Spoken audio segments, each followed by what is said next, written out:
I know many of you guys out there are getting a little bit war torn and tired of the battle that you're trying to fight to help your organizations communicate more clearly. And today I wanted to walk you through hopefully something that'll give you a more clear battle plan in a sense. This poster, my husband and I collect vintage posters, and we were at the vintage poster place when we were on vacation with our kids. And when the guy that sells the poster, he flips through them all one at a time, these great big posters. And when this one came up, my kids, my husband, everyone's like, "Oh my gosh, Mom, that's you!"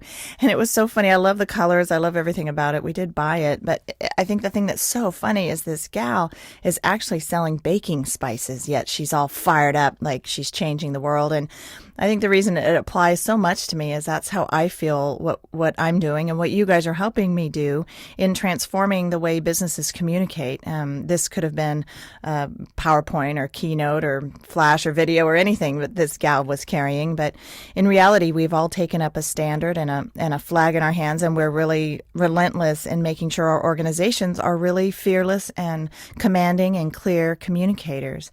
And one of the things that's happening, though, is one of the reasons we're so war-torn is we maybe are fighting the wrong battles. So I've created this little presentation to hopefully encourage you. This is a page out of the book with documents on the left and presentations on the right. If this was a spectrum, a lot of what is created in organizations are documents, and that's actually okay. You can still create documents using PowerPoint or Keynote or whatever the software application is that you use in your organization. You shouldn't have to go out and learn InDesign or some of these other more complicated applications to communicate. But if you've created a document, call it a document, treat it like it's a document, distribute it like it's a document, but don't stand up in front of your organization and present those things. And then a teleprompter, you're still putting lots of things on the slide that you need to be able to communicate and remember what you have to say. And then as a presentation, if it's a true presentation, the only thing that's ever put on to the screen is what the audience themselves need to remember what you need to say. So if this is the spectrum, I wanted to show you, we've got sliduments there. Gar Reynolds named them sliduments. I love that term that he coined. And if the other axis is a formal presentation versus an informal presentation. So a formal presentation is one where you have to really be on and you have to have your game face on, and it's very high stakes and very important. Whereas an informal presentation might be one where you're collaborating with other people at your work, or you're collaborating around the document, or you may be able to be interrupted. It's just quite a bit more informal with camaraderie. So I want to show you how I would plot different presentations against this matrix here.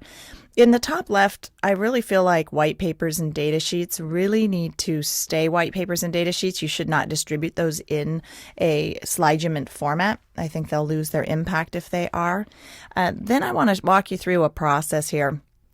If you have a really great idea, your idea could be a new product, it could be a new process, it could be anything that you're trying to socialize in your organization. To get that idea adopted, you probably need to do a relatively formal presentation. And then once you get it socialized and people buy off on it, then it might become a real project. So let's follow this idea through the organization here.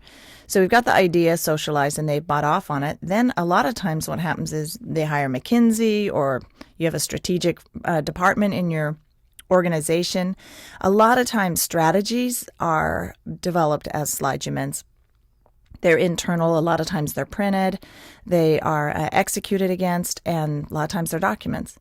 Once it goes from being a document and you start to look at how are we going to execute this? What do those plans look like? And then a lot of times there's execution presentations that are done within the organization as you start to build momentum and try to get some buy-in.